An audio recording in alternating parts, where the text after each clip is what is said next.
Hey ISM, welcome to the final. This is the final Tuesday talk. We've had so many people on for these Tuesday talks. We've had youth pastors and traveling speakers and missionaries and different things, and we're all bringing it together with the cherry on top, having the one and only Carly Sage here with us for our final Tuesday talk. Carly is the assistant to Pastor Nate Ortiz, who is our district youth director, or our network youth director, rather. And so she works tirelessly at OIM to make sure that OIM events happen and all of those things. And her heart is for students 100%. And then she also has a special place in my heart as my fiance and the person that I'm going to marry and spend the rest of my life with and serve alongside. And so she has agreed to do this final Tuesday talk. So Carly, thanks so much for being on, and thank you for being a part of this Tuesday talk. Thank you for choosing me. You're welcome. I'm glad. I'm excited. So we've been talking. We've been talking about the past couple of weeks. We've been talking about calling, what calling looks like, how people have moved through calling. We talked to Alex Farron about doing church planting and his calling into church planting and what that road has looked like. We talked to Brandon Keitlinger about that with where he's at now in California. And we've also talked to Eric Porter, who was the missionary for orphan care in Texas. And so we're kind of rounding this all up with, just talking to you about calling, because you have a specific calling that everybody has, but you also love the general calling of loving Jesus. And so if you could just give, a little bit of your, just walk through how God has brought you to this place in Columbus, because you're not from Columbus, you're from, well, mostly Youngstown, right? So you're mostly from Youngstown, and so going to Columbus, and then we'll end up here in Cleveland in a few months. But what if you could just take us through your journey with the Lord and your calling into where you're at now? Yeah, well, since we're talking to students, I'll start when I was a student, because I feel like that's kind of like when my calling started. Um, I got called, I feel like I got called into ministry around like 15. That's just kind of like when I started admiring the work of the church and wanting to be involved in what was going on. And that's kind of like when I feel like I heard the call, was just when I started getting into youth group and started being around other young people who love Jesus too. That's when I kind of started feeling that calling. And I think more than anything, I think as young people, we realize that we think we know what we want to do with our lives, or we think that we know what God wants us to do with our lives, but that almost changes weekly. Like, we have passions that come and go quite often. So as a young person trying to figure out your calling, it can sometimes be difficult because you're learning a lot at that time too. And so every time you learn something new, you think that maybe that's the thing that you're called to. So I think that coming into ministry and trying to figure that all out, I felt like I was called to a lot of different things. I felt like I was called to be a teacher when I was in school, because I loved school. And then I thought I was called to be a pastor because I really, really loved my pastors and I loved everything that they did for me. And then I got to ministry school, felt like I was called to be a missionary, and went on all kinds of missions trips. And I really honed in on that. I really felt like that was what I was supposed to do. But like in an extreme way, I was like, I'm going to sell everything I own because I'm supposed to be a missionary and I'm sold out for this. And I was crazy sold out. And I think wisdom is, when you feel like you have a calling, is to talk to people who are in that calling already, and they've already had that call themselves and they're living in it. If you can, talk to them and glean wisdom from them. So that's what I did. I talked to a missionary, and they said, well, we feel like as a missionary, there's two calls. There's the call to be a missionary, and then there's the call to go. And they were saying that because they felt like there's wisdom in waiting for the exact right time to go and be a missionary in the foreign mission sense. And so that was really good for me, because I kind of did wait for that second call. I didn't just say, I know exactly how to make myself a missionary and then go and did it. But like I waited, and I haven't necessarily had that second call. So I kind of felt like maybe that's not my calling. And I looked into other things, and through all of that and looking for what it was that I felt like God had for me to do, I realized that I was kind of missing out on the main thing, being that from the start, our calling number one is to love Jesus, like you said. And I felt like I was looking so much for what I felt like God had for me to do, that I was missing my one true calling of loving Jesus back, because he was loving me through all of those tasks of trying to figuring out what I was doing. So I took a lot of time to just abide, to read his word, and figure out who I was, who Jesus is, and how that relationship is. And I worked on building up me and my relationship with Jesus, learning how to hear his voice, and just all of that. So the more I kind of leaned into that, then everything else just kind of became easier. And when you can hear the voice of God clearly, then of course trying to find out what direction you're supposed to go in is a lot easier. And when you have that trust between you and Jesus, then when you talk to him, it's just so much easier to realize where you're going, because you ask him for direction and then he gives you direction, and you're able to trust that direction. Right. So then I did 3 years of ministry school, and that's a scary thing.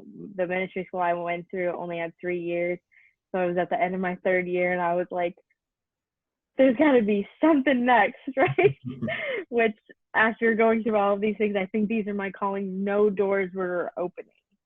So I was just kind of like, where am I supposed to go next? And I was just faithfully serving in the church, serving in the youth ministry, serving, whichever youth pastor was there at the time. And just out of the blue got a call from Nate Ortiz, who had been my youth pastor when I was a senior, and then he left, and then we both did life separately and whatever. And we just reconnected because I went with our youth group to fine arts a little bit before he ended up calling me. And so just like about a month and a half before I graduated, I got that call from Nate, and he said, I want you to consider coming to be my assistant.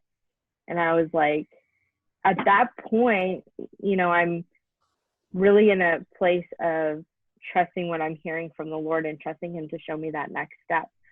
So once that call came, I was able to feel peace, because I had that heart posture of looking for what the Lord had for me. So went through all of that process, and got hired, and coming out of ministry school and having a full-time job in ministry sounds like the dream, right? But every job in ministry comes with its challenges, and comes with, the enemy not wanting you to do that, because that's what you're called to do. And so more than anything, I did feel like I was called to youth at that time, and still at this time. There's a lot of stuff I've done at my job that I never thought I felt was my calling, like event planning. I don't know if that's anybody's calling, but we get it done because in the grand scheme of things, it's because we want to pour into young people. And that's what I feel like I'm called to do, is pour into people and teach people more about Jesus. So if that's events, then I'm going to put my heart and soul into an event to make that happen. So going through all of that, going through high school, then going through ministry school, trying to figure all that out, it's like calling looks different and fits different in all these different seasons. But at the end of the day, I'm called to love Jesus, to live for him and follow him. And then he shows me exactly what that calling necessarily is. So it's kind of all encompassing. Yeah, So that's a lot. That's really great. And for uh we all have those crazy stories, but at the heart of all of that has to be, love Jesus and to be able to understand his voice, and know when he's calling you. And that's so good. That's great. And praise God that you went down to be with Nate. Otherwise, we wouldn't have met. Which we can talk about that here later. But if you could, you had talked about some different challenges within, going into ministry and every ministry challenge. If you could talk about just some of the challenges that you've had, and not necessarily like, like job challenges, but just, personal challenges as you've gone through, and been specifically when you moved to Columbus, because you're moving away from home, you're moving away from, and granted you know the area a little bit because you grew up there somewhat, but just, your home was Youngstown, so if you could talk about just the challenges of being in unknown place, or a place that isn't necessarily familiar or doesn't feel like home for you. yeah, so it was it was really bittersweet leaving Youngstown because I fell in love with those people. The people who live in Youngstown and leave Youngstown or whatever say that we have two good things, and that's food and the people. Because there's just so many like big Italian families in Youngstown and all this stuff. So a lot of people do feel like family. A lot of churches like are so good at feeling like family. And so I felt like I found it when we went there, and I finally got involved in the church, and I just felt like that's where I was supposed to be. And I prayed endlessly that I was supposed to stay there. But by that time I did get into the end of um, my schooling, I just felt restless, like I wasn't supposed to be there. And I came to grips with like being okay with that and knowing that there was something else I was supposed to do. So coming to Columbus was scary, but I'm a pretty determined person. So I was like, whatever happens, I'm just gonna do it. This is what I'm supposed to do. It was great because I knew Nate a little bit already from him being from Youngstown. So there was a little bit of relationship there that made me comfortable to come into that job. And my best friend also worked at the network. So I had all of that kind of coming together for me. I quickly realized once I got there, though, that ministry school doesn't necessarily 100% prepare you for ministry. And the glitz and the glamour of having a full-time job in ministry goes away pretty quick when you realize how hard that work is.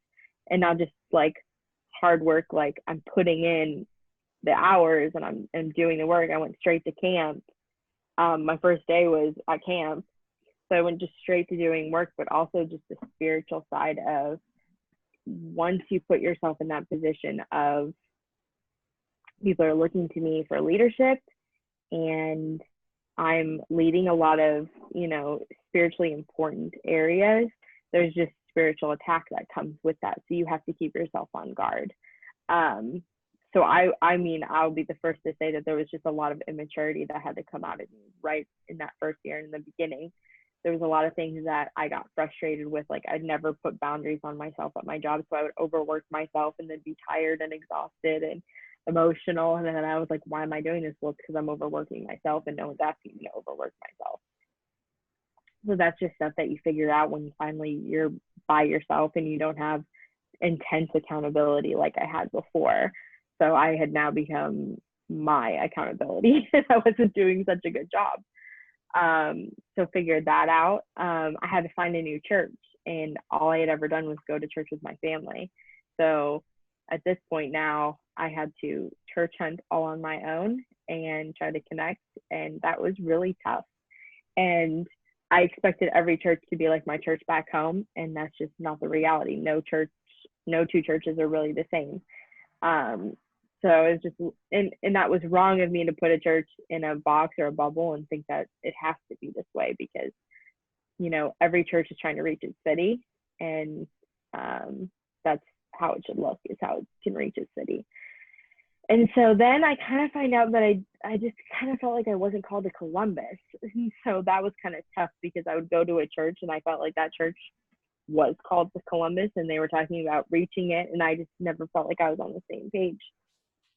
So I would go to work, and I feel called to Ohio. I feel called to the youth of Ohio. So that also includes the youth of Columbus, but I just felt like just this weird disconnect from Columbus, and I couldn't figure out how to come back to that. And so I just went back and forth, and I prayed my heart out and tried to figure it out. And there was just a lot of growth that happened. And Nate was super good and instrumental in doing a lot of that. I mean, he took a chance on somebody coming right out of ministry school where he had way more experienced assistants before me. So he really took a chance. And so he expected me to work hard. And then he also took on the task of doing some mentorship too, because there were just moments where I was just crying in his office, and he was, gracious enough to say, okay, how do we fix this? And let's, get us all to a place of health. And so he's just been phenomenal in doing all of that. And so that first year was just really tough because I felt a lot of loneliness being in Columbus. I felt a lot of just, am I really called to be doing this? Because why is it so hard? And then I wasn't finding or connecting with the church. So that just leaves you more vulnerable, not having community around you.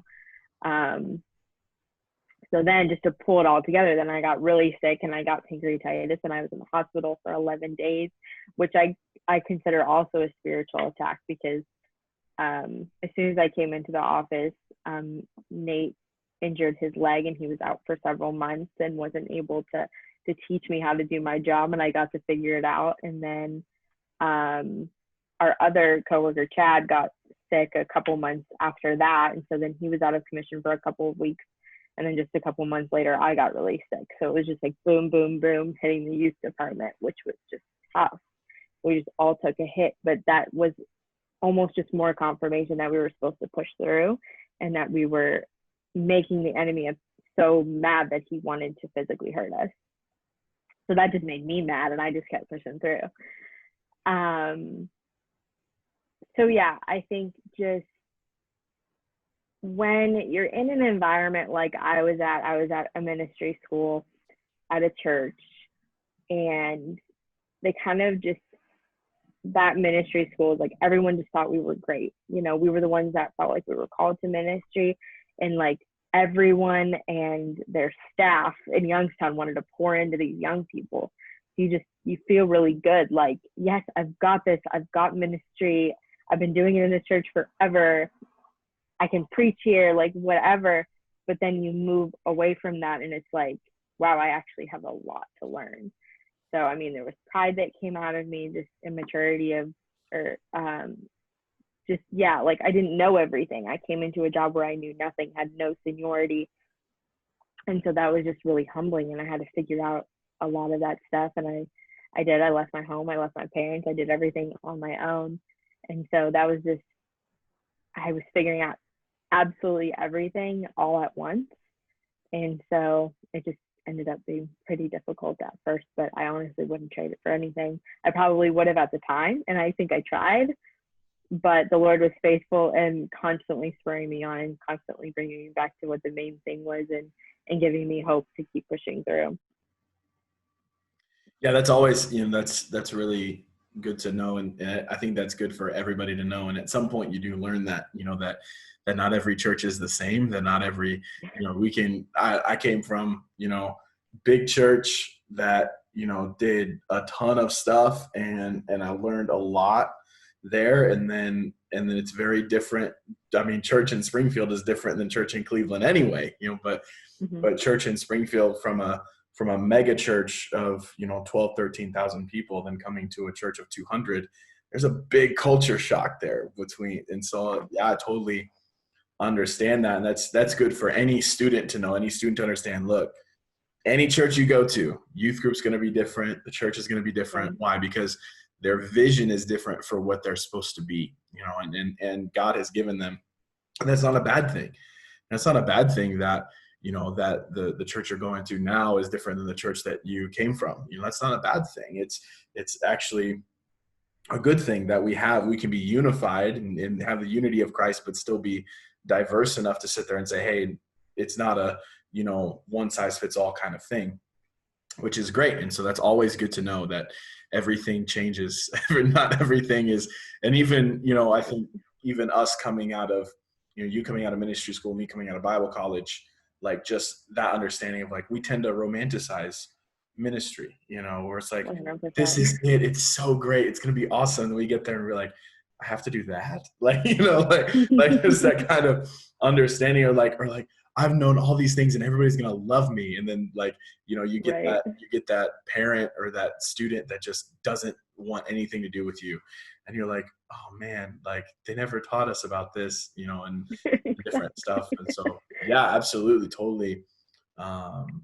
Totally understand those struggles and different things. And, round the corner, we'll have probably 3 more questions here. But one would be,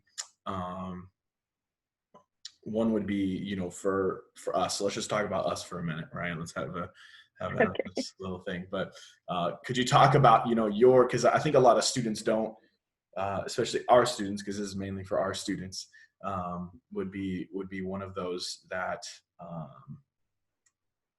they don't really understand our story or anything on that, because they haven't been told it. We haven't talked about it. But could you just, first impressions of me, like, and all of that, that work through of how we're here now, together, because you had talked about, you're feeling like you weren't called to Columbus and different things. We've had conversations about, just restlessness and different stuff like that. But then me coming out of the middle of nowhere, with different stuff as far as dating goes. I mean, you didn't really, we were just friends, if not just acquaintances, frenemies, yeah, during that. So if you could just, first time Align 2018, Yeah. So Align. So Align is our youth leader conference, and that was that my first-ish event? Probably the first big one I kind of had to do, where people were really looking at me. And I was kind of thrown 2 interns as well, and so I thank God for them, because they gave me a lot of grace and, learning how to do my job as I learned how to do my job. So I had 2 interns as we did Align, and so I come into this and nervous as all get out, just trying to figure out what I'm doing. And I'm sitting with one of my interns, and she was homeschooled. So you decide that you want to come over out of nowhere and just make fun of her for being homeschooled for absolutely no reason. She didn't hurt you. I don't know, what was your problem? So you just start making fun of her for being homeschooled, and I'm like, well, there's nothing wrong with that, because here I am, a homeschooled person being successful. So I start defending her, and you said, oh, I'm sorry, were you homeschooled? And I said, yes. And you said, oh, I'm sorry. And I said, walk away. And there you have it, folks, our first interaction. Amazing that you were still out in Ohio. So, so then we went on with that time. I don't know what you felt after that. I just forgot about you after that and went about my event. So we did the event, and then at the end of the day, or I guess this was at the end of the event, I was just packing up to leave, and I had no idea what I was doing. So I was just like, I gotta get all this back to the office, however it fits in my little black car at the time. So you, like, as you always do, but I didn't know, you just offered to help. So you were helping, doing a couple people offered to help, and you did too. And you carried some water bottles to my car, which was so nice, because I had carried so much water bottles during that event. I was dying. I would say 80% of my job sometimes is carrying water bottles. So I was very happy to have help. So I'd kind of forgotten about the whole homeschool comment at that point. And I was like, well, it was nice of them to carry water bottles. And then I don't even know when I saw you again after that. It was just like you weren't a thought anymore. So then I guess what happened next after that?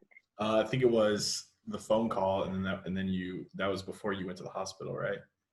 So that was September, and then I was kind of dating someone at the time, and then I was really dating someone in when the phone call happened, or no? No, the phone call was after. Okay, so then I was dumped, and then I went, and then I was hospitalized. So then come out of the hospital was just kind of like, well, got to figure my life out all over again. Had to learn how to take care of myself after being sick and all this stuff. And should we talk about fine arts or no? It was another. Your signing hour. It was essentially the same thing as a line, Just as now me bad. making fun of something else. You're just not good at this. Because I'm really awkward around, pretty girls. But anyway, continue. This is not what this talk is about. So then Nate decides to make Galen be the light coordinator for Ohio and fix us on working on projects together. I think this is like his little divisive plan to try to like get us together, which we weren't having, and we kept it very business. So the one day you called me, I don't know what the nature of the call was. It was the Speed the Light Summit. Yeah, Speed the Light Summit. So you called me because I was supposed to put together all these details to get you to the Speed the Light Summit. So your travel, normal assistant stuff. So we had this phone call, and then somehow it just got way off track. And we started talking about all this weird stuff. You were telling me about Gremlins, the movie Gremlins, and I let you, and it just ended up being a good phone call. It was funny. We made, some relationship that wasn't there before because you kept ruining it every time it built up. And so it was a good conversation, and I had just, been through the ringer. So I just had a good day that day. And then Aliano, our church multiplication director, gave me a book that day. And so I just felt like I was on top of the world because I was like, I laughed a lot today. I got a new book. I was just like, I feel good. And it was just generally a good day. And then help me out. What's next on the docket? Just camp, or I think the itinerary, or yeah. So we did this. We had that conversation. And it was 38 minute phone call, and different things. And so had that conversation, and ended up, on my side of things, I'm like, oh man, like I can't, cause you had put in the itinerary, like different fun things for me to do while I was on a layover. I'm good at my job. Yeah, you're really great at it. So you gave me like, you got to go to this concourse because in the Atlanta airport, the international concourse has like this big chandelier, and so you're like, you got to go. Yeah, that's one of my favorite airports. I always fly through Atlanta when I fly internationally, and I've just been on all these mission trips. So I was like, oh, I know the best things for you to do in this airport because you have to fly through this airport. You have to do this. I was just excited about airports. Yeah, so you're like, you gotta do this. You gotta get this chandelier going. Like, you gotta get a picture of the chandelier. And I was like, I've been to this concourse before because I've been on international trips before, and so I'm like, I don't see this. Like this just a whole thing of like it's the best. It's like, man, kind of like for me. But so I ended up sending you a picture of the chandelier, and you were like, look, I did it, kind of thing. And then went about the trip, got back from the trip, and then we ended up having camp. And so camp, this was, by that time, Nate was pushing really hard. Like, hey, you need a date, Carly, like this needs to work out, different things and different stuff like that. And both of us at this point are just annoyed. Like, it's never going to happen. Stop talking about it. Like, to the point of like us being, even if it were to happen naturally, we were resistant to it ever happening naturally because we didn't want Nate to be right, or we didn't, we didn't want him to be right. So we got to, we get to camp, and the entire week you're avoiding me during that. No, I was just doing my job, which didn't have you in it. So. But that entire week, we were surveying and different stuff like that, and then at the very end, it just hit. You slipped and fell in the mud? I did slip and fall in the mud, but then even after that, when we were packing up and all of us were going, at the very end, something hit me, and it was you with the golf cart. I wish I'd actually hit you instead of your car. Oh gosh, that would have been Better horrible. story. Maybe you wouldn't talk about it so much. But yeah, it was my fault that I had ended up pulling out, and you hit me with your golf cart, and we're so shook up by that. And then after that, we just started talking and started learning each other and different stuff, and you know, we would snap one another, talk to each other, and it just like never stopped. Like it was just one of those moments where like you ended up, I think you sent me your insurance because I broke your car. You're like, if there's any damage, like it's my fault, and different things. And so it was. You sent me insurance, and as you were sending me the insurance, like we just started talking, and like I don't think we ever really stopped, you know, in that. And you know, the rest is history. That was, you know, a year ago this week. Actually, it would have been a year ago last Friday. You would have struck me. But so yeah, so we had that, and then even with, you know, our story, having that understanding of, you know, calling's really important to both of us, you know, and our first date was really long, and I got a sunburn from it, but not hard to do. Our first date, a lot of that, a bigger part of that, was us talking about where we felt God was leading us. And so we ended up having that conversation. And because I'm one that, you know, look, if you're like, I felt like you were called to missions. And so I was like, I'm not messing with this. Like, I'm not gonna, because I'm called to Cleveland. And unless Cleveland is, you know, becomes a country of its own, then world missions is not where Cleveland's at. And so ended up having that conversation, and you saying a lot of the things that you had said already, and I was just like, all right, this is it, you know. Yeah, so I'll say, like, at that point in my life, I had kind of established that I didn't want to stay in Columbus. I loved my job more and more as it's gone on. I love it so much, but I just felt like I don't want to be in Columbus. That's just not what I'm called to do. I don't fit in necessarily in ministering in Columbus, and there's just people here that are.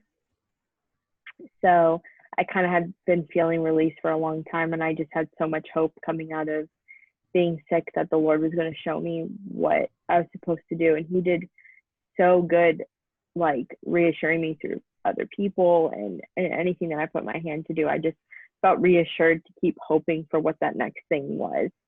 And I didn't think it was you, for sure. No, didn't think it was you. I thought maybe missions was going to come to me, or that another job was going to come to me. I actually had some job offers or just things like that, but nothing that necessarily well. But I just, even job offers coming to me felt like this is hope for what's coming next.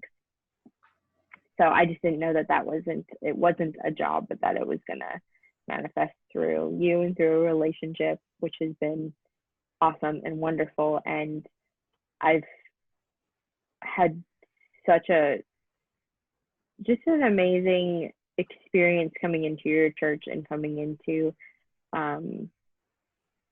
your youth group and meeting your students and getting to hear their stories and talking to them and getting to pour into them anytime that I get to has been one of the greatest parts of this at all. So that was something that, like, my heart was longing for, was just to get to sit with young people and talk to them and teach them and hear their hearts and be there for them, whatever that looks like. Yeah, that's awesome. So, you know, looking forward, so we are less than 3 months away from 80 days. 80 days, yeah. From our wedding, and super excited about that. But, you know, even looking forward, like, you know, it's one thing, like our calling is one of those, you know, as we love Jesus more, and he gives us direction. He opens that up, what that looks like. And so, you've never thought, and again, I never thought either, that it would be, it'd be you, but even in the moment of like we were pretty well, like, yeah, I'm okay with being single and for the rest of my life Yeah. and doing ministry if that's what God's got for us. And so we were ready. We were sold out for whatever God had for us. And God is so good in his wisdom and his grace to let us meet the way that we did. But even, that understanding of like, if I wasn't in Ohio, I wouldn't have met you. If you were still in Youngstown, I wouldn't have met you. There's different things like that everything kind of had to happen, and it built on top of each other. Understanding. And so now looking forward at, let's look, because right now we're in that marriage, like planning, stage of all this wedding planning. So looking past that, what do you see as far as like, how God's calling you into where you're going to be into the next season? Because right now, wedding planning and everything, this is pretty much a season of transition, for both of us. Yeah. So, and I'm not saying, like, students hear me, I'm not saying that like season transition, I'm leaving. Like, no, that's not going to happen. like we're here, but just Carly, if you could talk a little bit about that, and then we'll kind of wrap up here. But so right now is a really fun season of a ton of unknowns. I don't know what, like, I love my job right now. I love serving the youth of Ohio, and it's been fantastic, and I hope that I get to continue doing that. But I also have trust and faith in the Lord, and if that's not what I'm supposed to do anymore, that he's going to show me what I'm supposed to do. And in the same way, like, I'm leaving my city again, the city that I'm in, and I don't know if I'm leaving my job or not. Going to a place where I don't necessarily I have some extended family in Cleveland, but it's not my immediate family. So I'm going there without immediate family to a new church that I don't necessarily have a place in yet. So it's going through a ton of unknowns, living with you eventually. And so it's going to just be different. It's going to be something that I haven't done again before. I'm going to just transition my whole entire life again. So I'm just sitting in a place of completely unknowns. But I guess if I want to leave with anything, I just try to live by, in Proverbs 16:9, I think, probably somewhere in those numbers. It talks about how the man plans his way, but the Lord directs his steps, or establishes his steps, or orders his steps, whatever version you're reading. And when I first read that verse, or really understood it or resonated with me, it made me feel alive, that I can give the Lord control of this. I don't have to figure everything out on my own. And even if I do some planning, the Lord is going to direct my steps. He's going to show me what I'm supposed to do. So in any season of transition or unknown or trying to figure this stuff out, I know that if I can plan and I can, do what I'm responsible for and try to make myself feel better. But if I stay close to the Lord, and if I continue to hear his voice and talk to him and have faith in him, he's going to direct my steps. And so I live in such a way that I want to try and find the steps that he's ordering for me, or directing me to, or revealing to me, however you want to put that. But I'm always looking for what the Lord has next for me. And so even in this place of so much unknown, I'm doing everything prayerfully. I'm praying that whatever my place is to serve at church, at Emmanuel, like that comes to me, and that I can serve them the best way that's possible. And praying that whatever it is for me to do for work, that's just evident, and that we both have peace. I'm praying into those things, and just praying that I don't have anxiety or, discomfort at all about uprooting everything, but that I know that 100% that I am called to this, because I do feel like I'm called to this next step, and I do feel like I'm called to you, and I do feel like I'm called to Cleveland, I do feel like I'm called to Emmanuel, because even there's just been some common themes throughout my life where the first time I sat down with my pastor who mentored me a little bit in high school, he was like, I can see you planning a church one day. And I was like so honored that he would say that to me. What, a 15-year-old, I was like, am I mature now? Like, as a 15-year-old, I was so honored that he would say that to me, but I had no idea what church planting was. I didn't know what that meant or what that entailed. And I honestly forgot about it probably for a long time because I had all of these other things that came to my attention that I wanted to do. And it just took me a while to kind of come back to that and think, like, that's actually a passion of mine, to see the church multiply.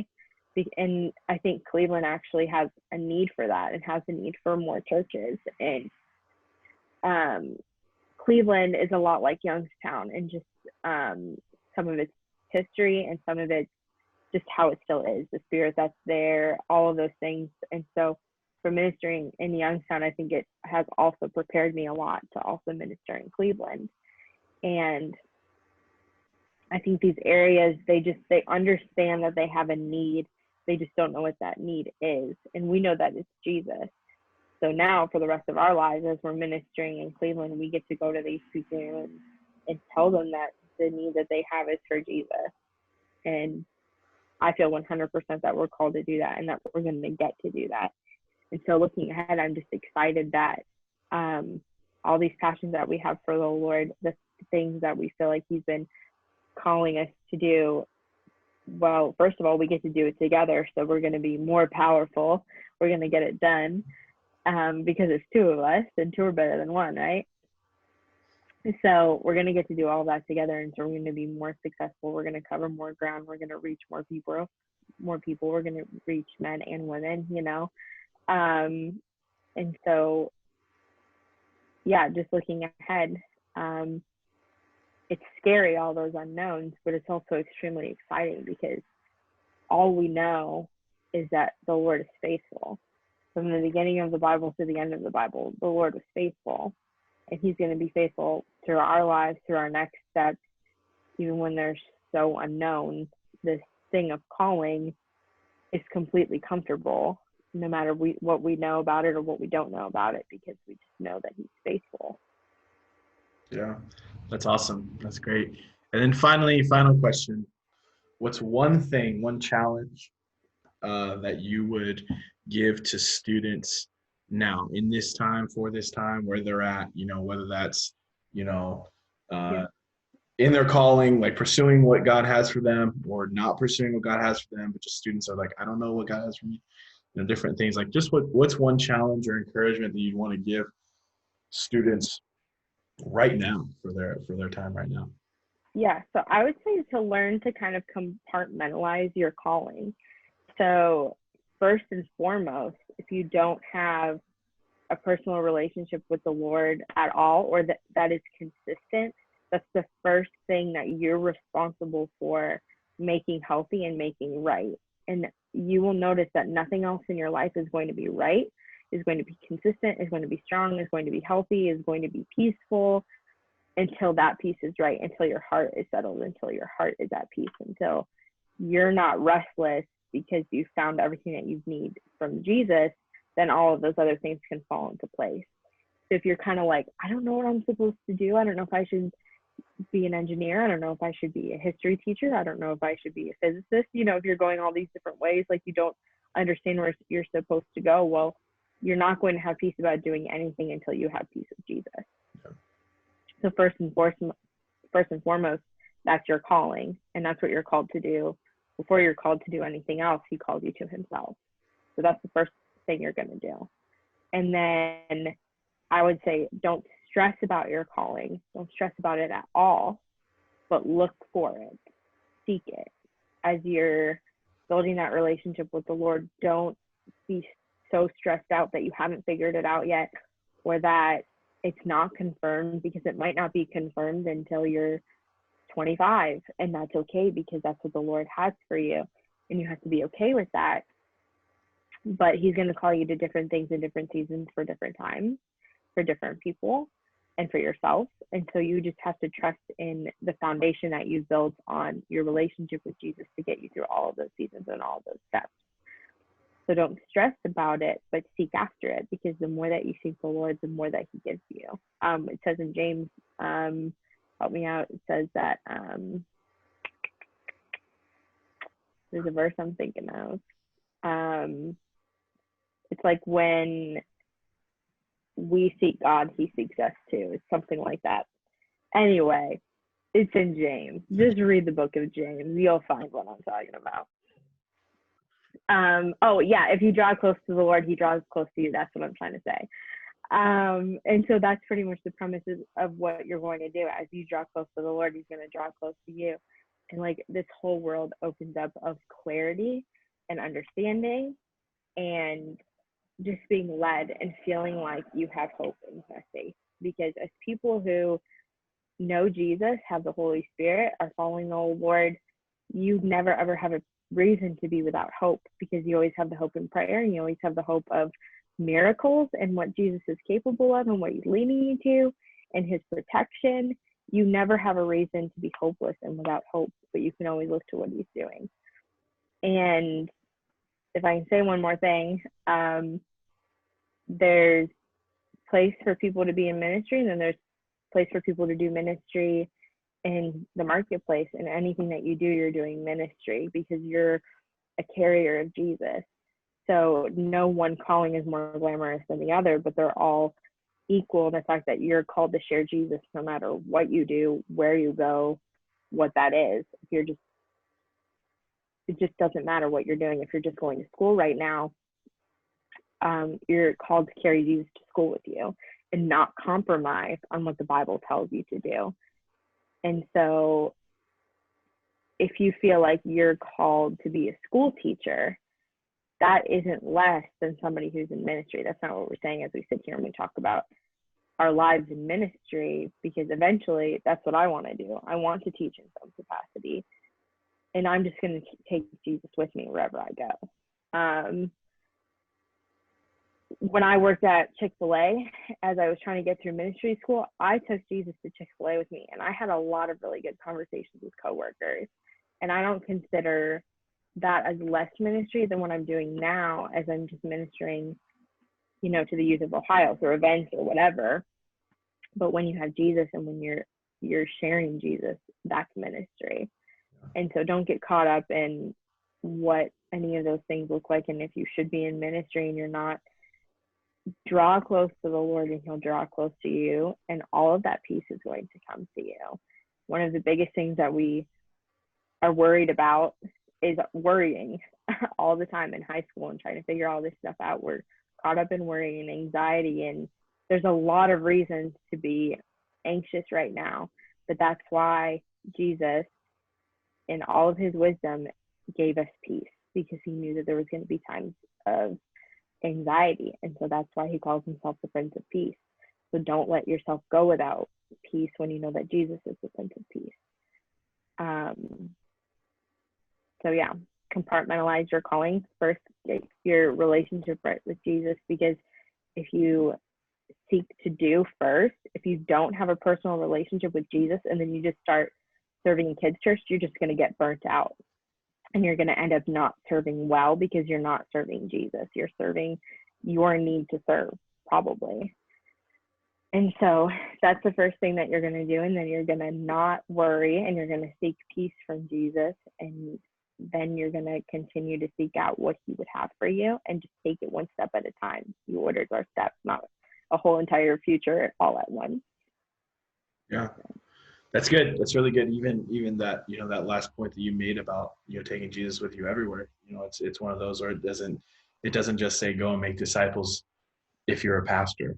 You know, it's like, no, it's for everybody. All of our jobs is to make disciples, whether we're a professional sports player or or a pastor or a doctor or, you know, a line cook at Chick-fil-A, you know, whatever that looks like. We are all called to make disciples. And so that's really good. Well, Carly, thank you so much for doing this final Tuesday talk. And just thanks for being here. Excited for you to be a part of, you already are a part of the ISM family, but, just excited for you to continue and to be a part, and really excited to be able to have the honor of being your husband, and then even moving forward with our ministry together here at Emmanuel, what that looks like. I'm super excited about it.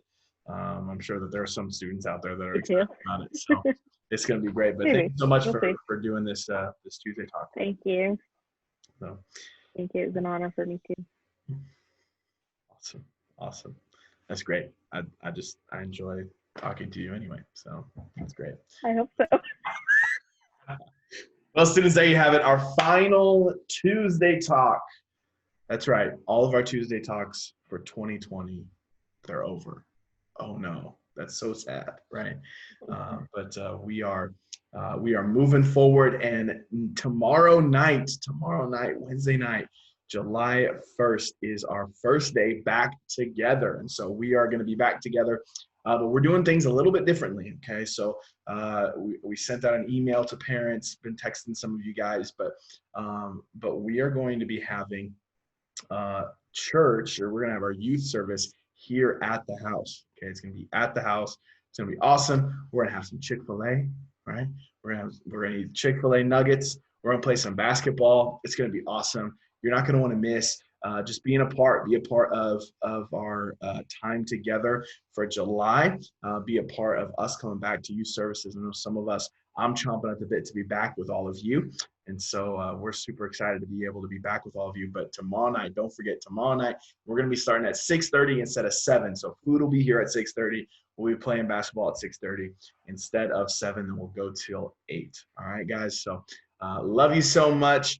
Praying for you. Super excited to be back with all of you tomorrow night at 6:30. And just come excited, ready to be back together with one another. Love you guys. Have a great rest of your Tuesday.